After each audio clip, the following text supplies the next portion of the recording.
hurt people hurt themselves. That's what I've been hearing over and over for a while now. I mean, it's not a surprise. It's not like as though you wake up one day and think, yeah, hurt people hurt themselves. Hurt other people, sorry. Not just themselves, they hurt other people. And I've known this for years, hence why for years I've been spitting everywhere. Nice. Hence why for years I've been on my own. Not because, like, some people think that I'm on my own because I've given up on love. Oh God, that couldn't be more true. When my ex and I split up, I said at the time I'll never compromise for love again. Now, at the time that shocked me a little bit, purely because you should never compromise for love in the first place. But I don't really. I feel like now it sounds really weak and pathetic if I say I was programmed to be with my ex, and I couldn't break the program. I didn't know what to do. And then I was friends with him already, and so I did grow to love him. I was never in love with him, and that's what saved me, I think, because this man is now up in Crown Court in December for raping his wife. I mean, the whole thing with his wife has just been horrific. I feel like I've been through hell with this relationship, because whenever things would go wrong, he'd get in touch and want me to counsel him and try and, like, make things better. And because I felt a sense of responsibility, and I did care, you know, I really was worried about her, and I really was worried about them both equally, actually. And I wrote them both a letter, which I now think of as a legendary letter, because I did it not long after they got married, after he'd rung the police with a hammer in his hand and told them if they didn't come and arrest him, he was going to kill his wife, okay? That's the first time that my ex got in touch with me after they got married. And so it was already chaotic, of course, you know. He had just been arrested for ringing the police and telling me he was going to kill his wife. And so it's been very intense. And I wrote a letter to them both, which I sent to them on every, like, avenue I could find of social media, because I knew if he saw it first, he probably would want to delete it. You know, it was a very revealing letter, very honest. I don't mean I wrote a letter and I was like a cow to them. Not at all. That isn't me at all. You know, I will try and help people back from hell. I always have tried to help people back from hell. Anyway, I could say unfortunately it didn't work, because now he's up in Crown Court for rape charges. But it has worked from the point of view that they're still both alive. And when I wrote that letter, which I kind of feel a little bit tempted to read out on a video at some point in time, but I won't. It's very personal to them, and it's very unfair for me to do such a thing. I don't need to, anyhow. It's just fascinating to see, unfortunately, how everything I wrote happened, except for the fact they're still both alive. And that's the only thing that hasn't come to pass. And I pray to God. I don't think it will now. I really genuinely believe that. I believe them. I believe that they really won't get back in touch. I don't know, to be honest. I think it's gone too far. I think they finally both I think it's okay now. But it's not okay, because I really know full well that if he doesn't get sent down for this, he will rape or kill someone next. And it just sickens me to the stomach knowing that was who I was with, and knowing that's what he's become. I wanted to make this video about control mechanisms which are used to keep people controlled, under control. And he was definitely used to keep me under control. My first relationship was used to both it was used to divide and conquer me, really, from the point of view that I was madly in love with somebody who, on one hand, was everything that I thought I wanted to be, meaning seemed very spiritually in touch, rubbish at the physical stuff, but I was good at the physical stuff then. I was only 20. And so I was really good at all the physical stuff and wanted to be ace at all the spiritual stuff. Now, looking back, I was already spiritually in tune. I had nothing to worry about, but I was very misunderstood. And she understood me. Probably far too well. She was 10 years older than me as well. Hey, that was a bit trippy. I don't like that. I don't like the edges. They've gone very weird. Should I try doing that again to see if it makes any difference? I suddenly feel really uncomfortable. And it's really hard to stay on point. Yeah, my hair looks really short as well. I don't like that. This is my hair when it's really curly. And it's kind of like amusing that I've got my hair like this and just got it so curly, and it's like there's nothing there. Before, this would have been like one side of my hair. One side of my hair, if it was down and curly, would probably be about out here. That's probably a fair assessment. If you imagine a bit more on top, I mean, like, you know, where it's a bit sparse, and then it would have been like that both sides, and I would have been like, oh my god, I've got so much hair, which I have. I've got so much hair. And before, I wouldn't have wanted it to be all thick because it would have like started to bug me. And now I'm like, oh, my hair's so thin, please go thick. And I have to do stuff like that, which I've never done in my life before, because if I had put my head upside down and gone like that before, my hair would have been out here, just a big afro. And I never wanted it to do that. It's actually annoying if your hair does that, and it looks silly.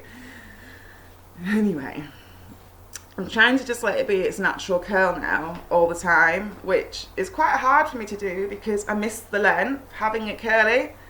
But at the moment, even though I only used to blow dry it once a week, I think even that's too much. And for your hair to be in peak condition, you need no heat on it at all. And so, seeing as I haven't got very much hair left, I'm thinking, let the hair that's left get peak condition. You know? What better defense mechanism than being as God intended us to be? And so then you can say, well, why have you got eyeliner on, Nina? You're absolutely right. I use kohl eyeliner. I like it. That's why I got it on. I've got kohl eyeliner on because I like it. But I don't always wear it, you know. For years, I didn't wear any makeup ever at all. I just went to work and came home, went to work and came home, went to work and came home. And because I worked on a stable yard, riding horses, funnily enough, makeup isn't required. To be fair to my ex, he did used to say one thing to me which helped me, and that was, Nina, you don't have anything to make up. And it helped me because my mother had like ingrained into me that I had everything to make up, and she did that from the second I went through puberty. And so I actually had no security. And so the thing with people like my ex is, there's always the hook to keep us there. And then there's always the opposite side of that. But in any like kind of abusive relationships, the control grid before the abuse really starts, which is actually now in my eyes the worst abuse, is all the it's always been in my eyes the psychology behind the abuse, and the psychological effect of the abuse is in my is in my mind's eye the worst part, because it's invisible. Nobody but the two involved know what's going on, and because it's so invisible, the one who's receiving it doesn't really know it's happening. And you know, it could well be sometimes, I don't know, I've always been a little bit on the fence about this, because it could be sometimes that the perps don't even fully realise what they're doing. It's just that in my experience, they know what they're doing. If somebody can think to rewrite their history as soon as the heat hits them, they know what they were doing, even with the psychology. Because my ex now, if I spoke to him now, he would deny everything. He tried calling me because he wanted me to. This cracks me up. My ex, who ruined my whole entire 20s, on one hand, did. On the other hand, I stayed alive through my 20s. So whilst it's taken me till 38 to really get over a lot of the stuff which happened, and in many ways I still am getting over it, and I probably will do for another 10 years. I don't mean the loss of my ex. That was like, oh my god, that was the best thing that could ever have happened. Of course, at the time it felt horrible, but no, I also knew at the time it had to happen. But the conditioning was so like firmly in place, and it's programming, simple as. And it had been put in place for years before I was even triggered to be with him. Oh, it was so intense that night, where being to the Blair Witch Project, which now it's just like so cringy, that's what we'd even gone to see. It was rubbish, by the way. And then pecked him on the lips, and everything stopped and realigned. Time stopped and realigned. And I knew in that moment, in that heartbeat and time, I knew that I was going to end up with him and there was nothing I could do about it. Whereas now I know a lot about programming and I know what happened there now. But back then I didn't. And then they like do things to you, like you become homeless. There's loads of things they can do to push you into the arms of, push you into the centre of the den, to push you into the central point of danger, but with it cloaked as safety, you know, and with it cloaked as though you've got more control and stuff than what you really have. Anyway, yeah, my ex got in touch with me the other day. He wanted me to write him a statement. He wanted me to write him a character statement or some kind of thing about, because I am his only like long-term proper relationship, really. I mean, we were together about 8-9 years. All of my 20s were gone. I was 22 when we got together. By 23, I had been indoctrinated to what became the next 10 years, really, being heroin. That's really how they managed to shut me up and keep me alive. They gave me a huge heroin addiction, which meant that I was working multi-jobs each day, because my ex didn't work. And he was on it too, but interestingly, only between 10 and 20 pounds of a day. So he wasn't really doing that much. I was, at one point in time, I had to take 100 pounds of a day. And people could think, well, was she off her head the whole time? Well, now I'd say, yes, I was. But at the time, no, I wasn't. I was taking it to I was taking it to be able to survive the pain. I was taking it as a painkiller. I was taking it to block the life that I couldn't. It was basically the perfect extra programming tool on top of the programming layers, if you know what I mean. Because doing something like that, it basically numbs you, it keeps you disassociated, and yet on the other hand, in my case, it enabled me to live with the pain, because the pain was being numbed so much. Anyhow, that was 10 years before I even, as soon as Grandpa died, I started getting clean. I'd already tried to start whilst he was still alive, because I'd always said, if I'm still on this shit, just like that, if I'm still on this shit when I'm 30, I've got to get clean, because I wanted to have kids.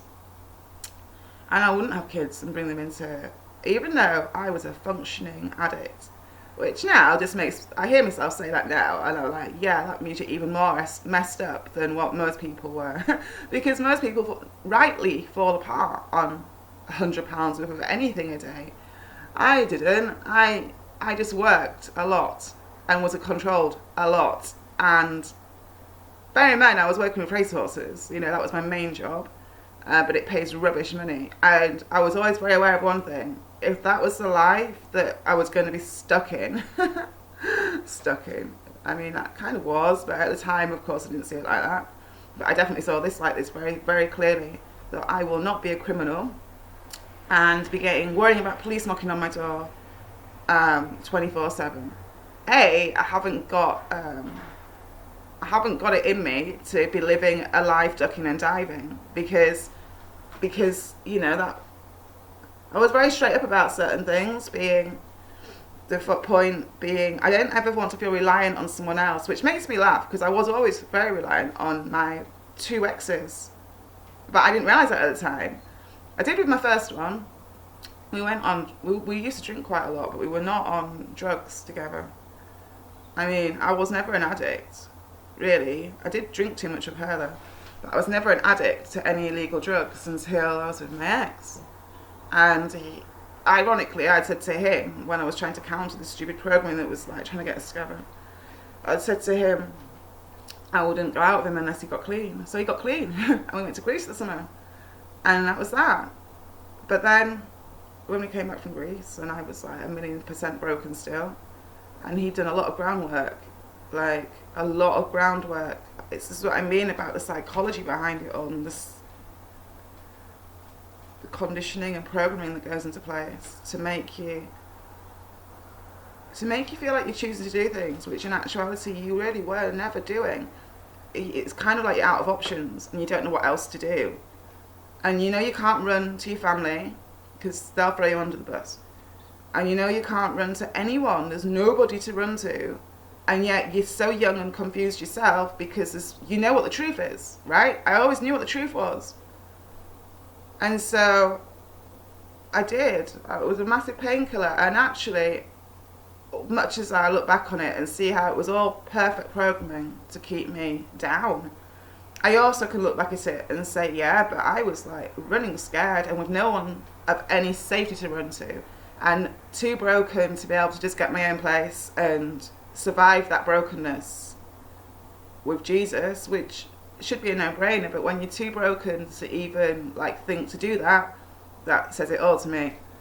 Anyhow, I wanted to make this video about control mechs, about I've mentioned my ex and how hurt people do hurt one another, and the reason why I stand alone now on my own physically, like I'm not with anyone, and I don't intend to be with anyone unless I'm a little bit more healed myself, unless the person that I would meet would be equally healed as me. Because I don't want to play someone's saviour.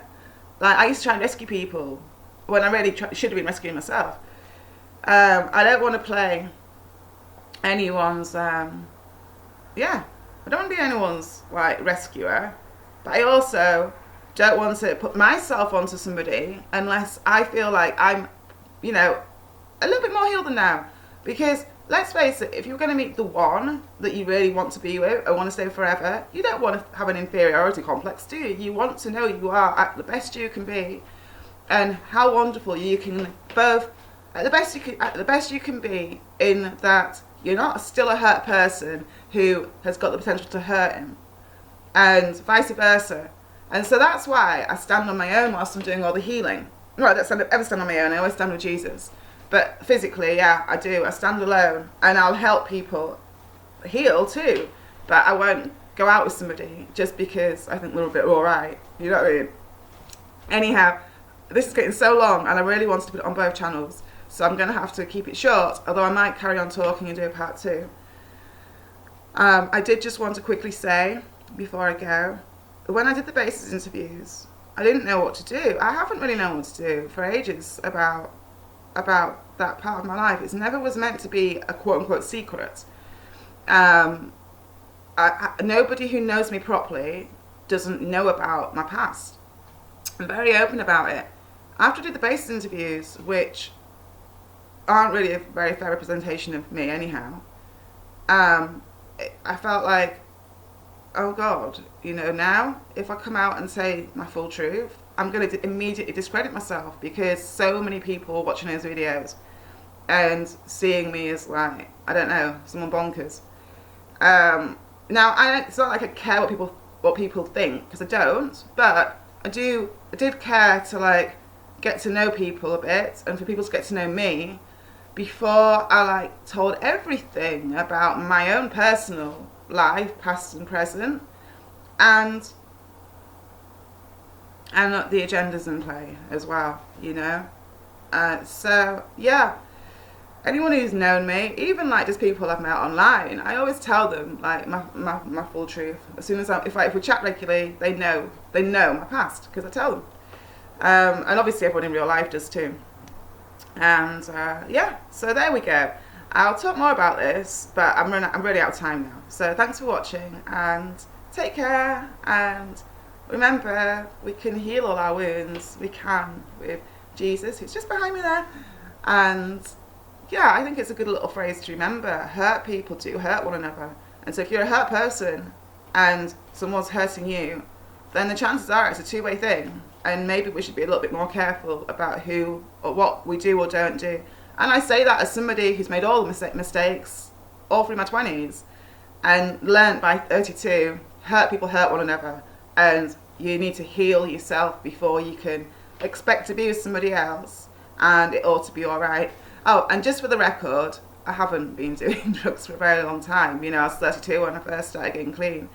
And for me, that meant I did a lot of cold turkeys because I never saw the worth in drug replacements, or they call it drug replacement therapy. I call it drug replacement trauma, because it's not really doing anything actually if you're replacing it with a drug which is stronger than the drug itself. And also, I am going to keep talking now, and I'm going to have to edit this into 2 halves. So I will keep talking now. She says and goes blank. I never saw the benefit in taking a drug stronger than heroin itself. Now heroin, look at that. That's trippy as.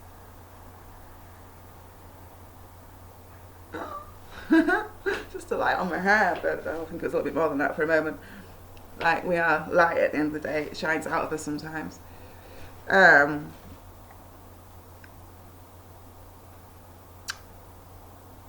I'm surprised it's taken me this long talking to start going blank. Maybe I'll stop this and carry on. I'll have to edit this out. This is the kind of thing I would edit out, actually. Especially if I was sat here twiddling my thumbs for much longer. So, how annoying. Getting clean. That's what I was talking about, or trying to. No, whatever I was saying is gone, but what I wanted to just really instill home was that it's a painkiller. It's basically morphine, isn't it? I remember what I was saying before now. It's a painkiller. So to me, the fact that that drug was in my life was really obvious, as to both from the point of view that if you're doing something like that, you can never plan ahead without doing a lot of planning. Because if you're going to go away, now I used to go on holiday once a year, and I never took anything away with me. But if I'd have gone away in England, in Britain, I would have taken drugs to use. I would have taken my daily habit, or a little bit less. It would have depended how much money I had. And it's actually really hard as an addict to do stuff like that, because the nature of addiction is, if you were to buy 3 times more than normal, you'd probably end up doing 3 times more than normal. But I did a lot on a normal day. Seriously, 100 quid was my standard addiction back in my early 20s. And that didn't start to go down. I had started organically to go down the closer I got to 30. So just before we started looking after Grandpa, I think I was on 60 quid a day. And then when we started looking after Grandpa, I think I was on maybe 80. Depended really on the days, because a lot happened. And people would think, oh, well, she must have been in a state, staggering around. No, this is the point. I wasn't.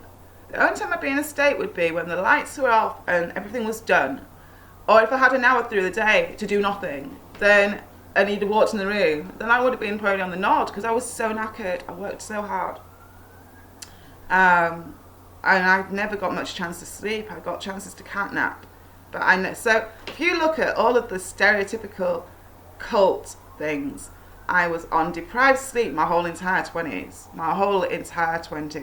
And that was firstly with my first love, as she was at the time, and secondly with my ex, because both of them, I'm not saying they did it intentionally, but in both of my relationships with them, I was on deprived sleep. I was on broken sleep and I was on catnapping. They got a lot of sleep though.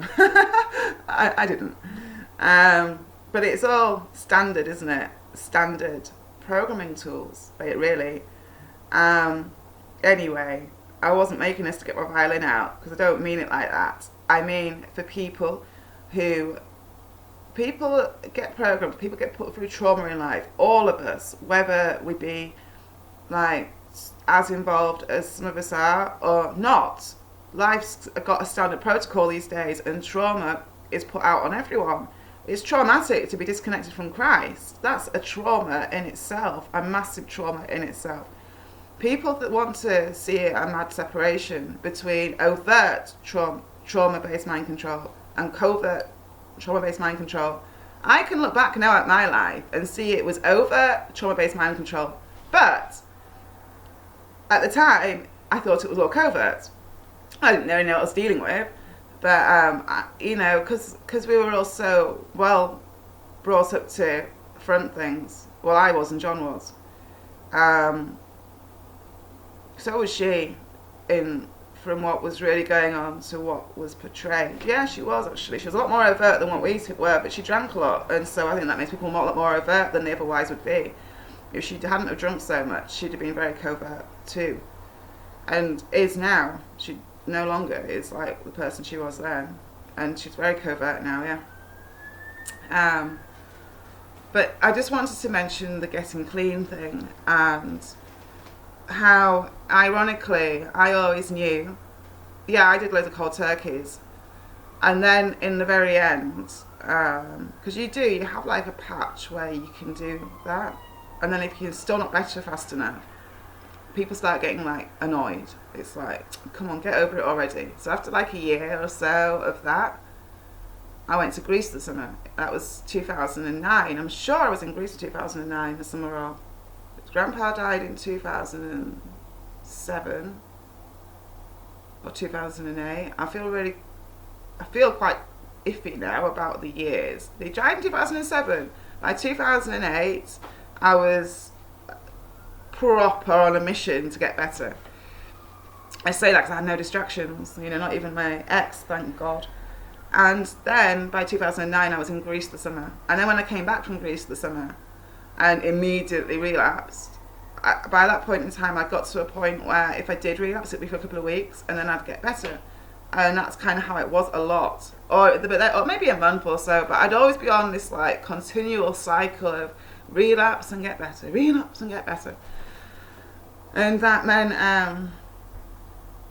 by that point in time, I had to keep working if I'd relapsed. And if I did relapse, it wouldn't be very much. I mean, the years where I took like £100 of a day just to be normal, they were so long ago. But they were for a long time. They were for most of the 20s.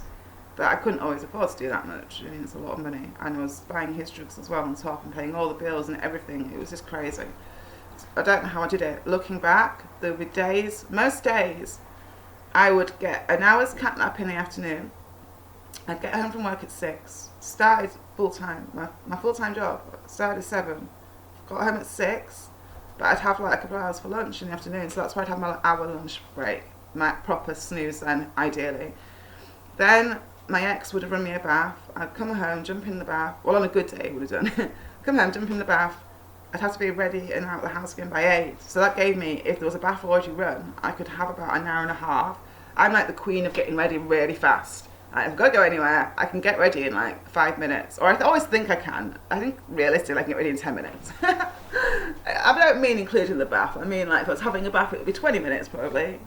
But the point is I can get ready really quick because I've always had very little time to ever do anything in like that. Or this is what I used to be like, And so, yeah, like that. So I get some sleep then. Then I get back in at 2ish. And I could never sleep then, even though I'd be so knackered. And I'd have to then have like, of course, like these patches of sleep, I'd have to do my drugs as well, and then I'd try and sleep for an hour. And when you've been like a long-term drug addict, it's not always the quickest thing in the world to have what you want to have because your veins drop, and it's hard to do that. So it could sometimes take half an hour just to get it in. Oh, it just makes me feel so sick now. The things which were normal and just part and parcel of life. I can't, it's so shocking to me, and it was my life. It was so shocking, but it was never in my mind my life that was going to stay. I always knew come age 30 I'm going to get clean. I'm not living this forever. I never wanted to live it in the first place. And then when I was 30, I couldn't because Grandpa was still alive, and I had this like awful feeling, double-barreled awful feeling, because on one hand, I always wanted to get clean whilst he was still alive, because I always thought he'll be proud of me then. Even though this is an unspokenness, because he knew he knew it. I mean, I was programmed by my family. It wasn't just like these randomers that came along afterwards. Everything was like programmed to happen, and my family were my number one supporters, even though they'd say that this is slander, and they would never admit that now. No, that was the reality. Whether they want to admit it or not doesn't really matter to me, because I know what the truth was.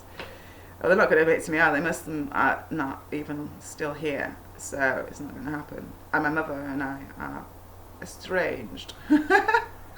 Trust me, if you had a mother that had done the things my mother does and still tries to do and has done for all of my life, you would definitely understand why there comes a point in time where you have to walk away. You have to walk away. If you want to stay alive and stay healing, you have to learn to walk away. And do it with love. You know, it's not like I walked away in a flurry of like abuse. No, didn't do that at all. Sometimes I wish I had, but no. Great sadness, because it's never nice to have to do such a thing. And actually, she chose to walk rather than to do any healing herself. So I didn't even do the walking away bit. I just set some boundaries. And, you know, having been brought up by people with like really no boundaries, it's like not very nice for them from their point of view when healthy boundaries start getting put in place. Anyway, I just wanted to spit this one detail out, then I'm going to stop this really long video and start trying to edit some sense into it, just from the point of view that I do want this to go out on my first channel, and I want the full version to go out on my second channel. I want it to be half an hour long really, so I can do it in 2 parts and just whack it all onto my first channel too.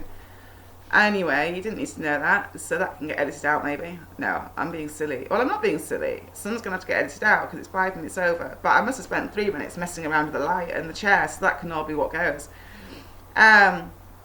Yeah, I was always super aware of the fact that even though it's far from ideal to be doing a drug like heroin as a painkiller just to stay alive, I was also ultra aware that I did not want to be doing any of the substitutes either. Because in my mind's eye, a drug as strong as that, which is hard to get off, does not want to be replaced by a stronger drug, which is even harder to get off.